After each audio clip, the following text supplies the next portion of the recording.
Page 14, 7th Street Blues. It's interesting that they're saying this is a blues piece, but they're telling you to play the eighth notes evenly. Because typically in a blues style, you would swing the eighth notes. However, that's what they want. That's what we're going to do. Yep. I'll bring out a few things here for you. Let's start with the right hand. At the beginning, notice the fingering. It's 1, 3, 1, 3, 1, 3 for all the chords. You stay with 1, 3. The pedal will connect it, and I'll show you that in a minute. In the third measure, you have the C and the E. You have these quarter notes and eighth notes in that measures. You have to hold the C down. That's a whole note. Even though the pedal's down, doesn't matter. Hold it down with your finger. Next measure, the same thing. It's a B and an E. Hold it down with your finger. Those little things make a big difference in piano playing, so be aware of them when they come. Now, you can use their fingering. It's fine. I looked over, I tried different things. We can do different things. I don't see the point, so we're just going to stick with their fingering. It's good enough. At the top of page 15, let's look at the second and third measure in the right hand. You're here. Then for the next measure, you got to cross over to get the B, and then the thumb on the C again. This is a common move, so it shouldn't be a problem, I hope. So those two measures. From the left hand, again at the beginning we're using 3, 1, 3, 1. So both hands are those fingers.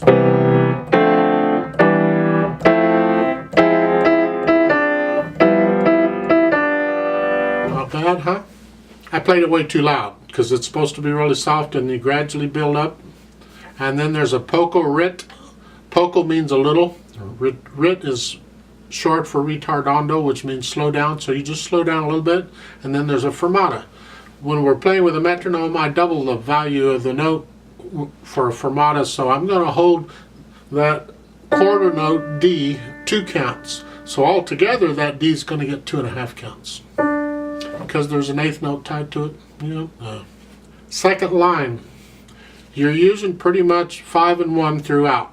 And there's other fingerings we could use. I'm not going to bother. Just use the 5 and 1. The pedal will help you connect the notes. Don't worry about it.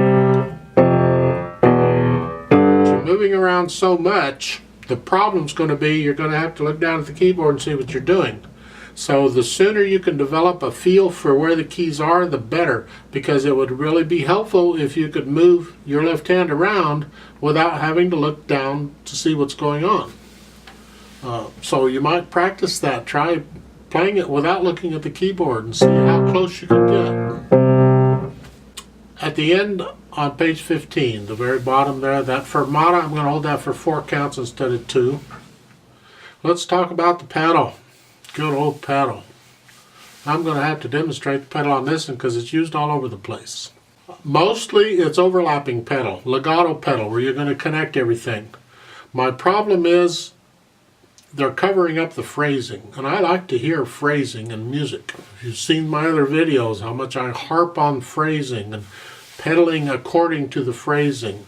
So, at the beginning, we have legato pedal. Now what I do is I push the notes down first, and then I put the pedal down immediately after. And then on the next chord, I'll play the notes, and then I lift the pedal up and put it down immediately after I play the chords. Again, what this does is it ensures I have sound all the time. I don't have to be too exact with the pedal. The little bit of overlap the ear doesn't mind, but if I try and pedal it too soon, I could actually get silence, and I don't want silence. I don't want to take that chance. So we're going to do it that way. I recommend that way. However, when we get to the phrasing, I'd like to do it a little bit different. Let's just start with the end of the first line on page 14 going into the second line. It's 2 different phrases.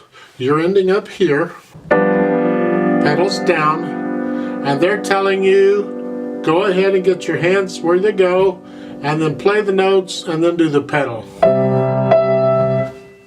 Well, I have problems with that. I think it's much better if we could hear a little silence between those two. So I hear a silence between the phrasing. So I'm going to lift the pedal with the hands at the end of the measure on the first line. And then I'm going to put the pedal down right after I play the notes in the second line. So to do the last measure of the first line, first measure of the second line with pedal, it's this way.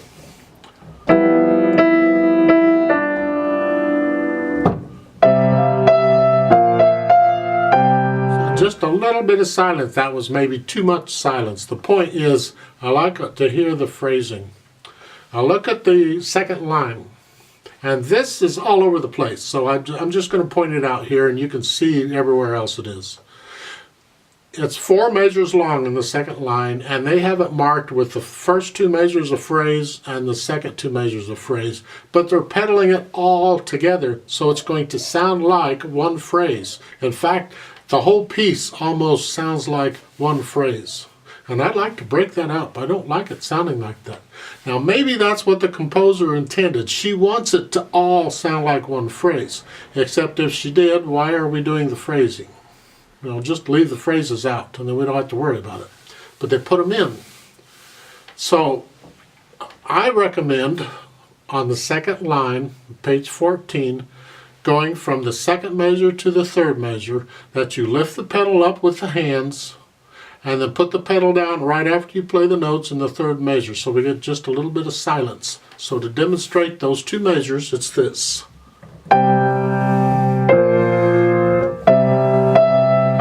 Did you hear the little silence? It's just a fraction of a second, that's all it is. And I recommend doing that between the phrases. And it looks like she's got 2 measure phrases pretty much throughout. And in that case, I would do it almost every 2 measures. Now the last line on page 14 is not that. She's got 3 measures going all the way over. Almost 4 measures, except there's a pickup. So let's talk about that. You're going to legato pedal the last line on page 14. It's not a problem.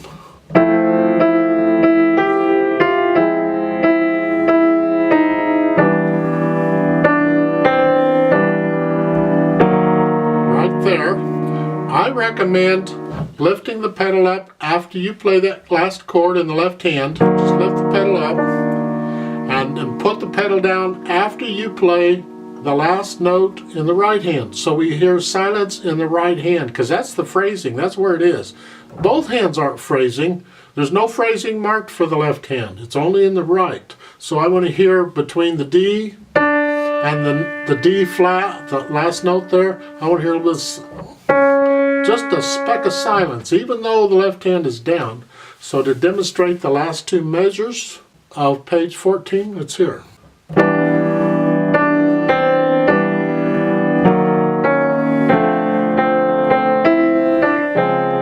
Like so.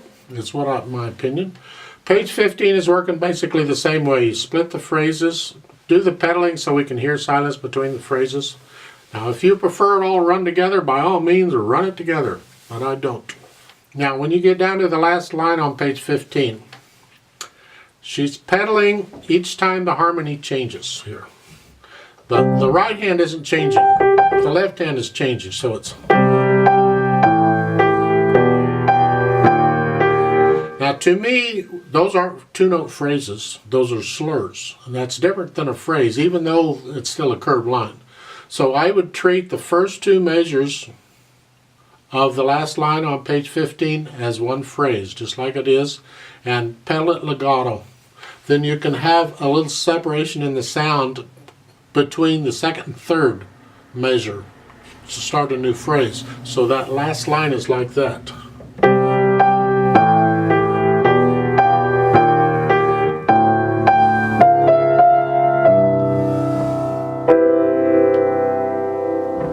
Something like that. Now depending on how well you're getting the pedaling, I want to offer a little more for you, because sometimes the way we pedal it, especially in a beginner level, even early intermediate, the pedaling is simplified, and because of that it can sound mushy. So things run together. For instance, go back, and this is all over the place. I'm just going to give one instance. Page 14, second line, first measure.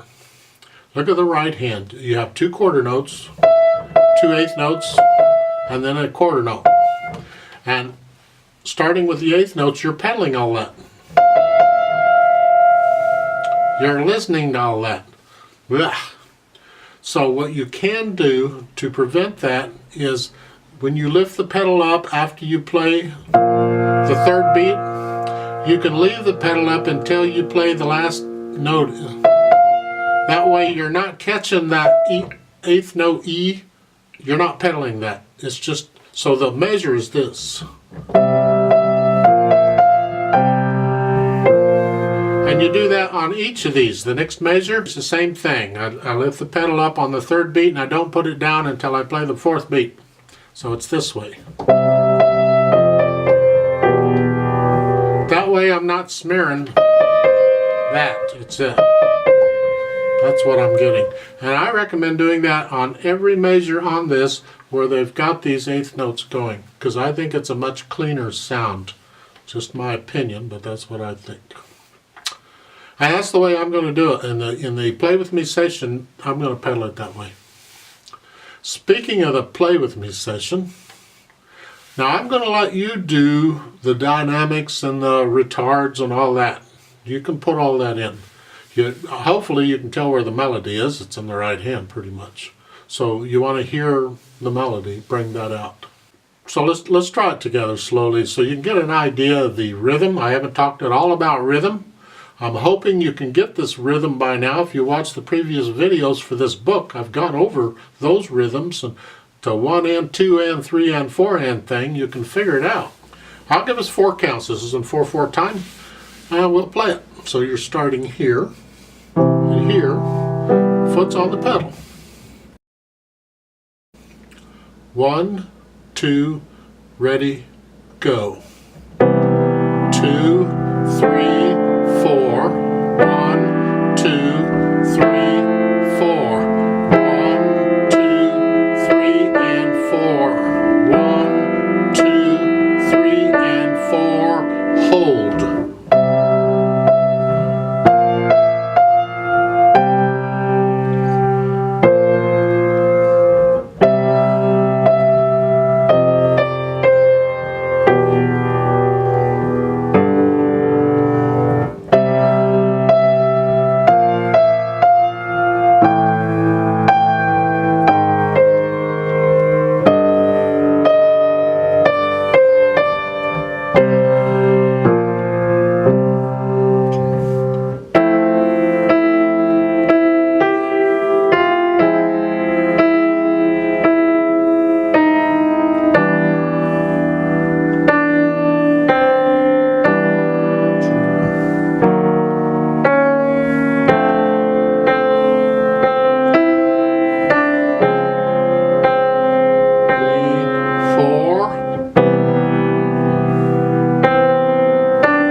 Hold 4,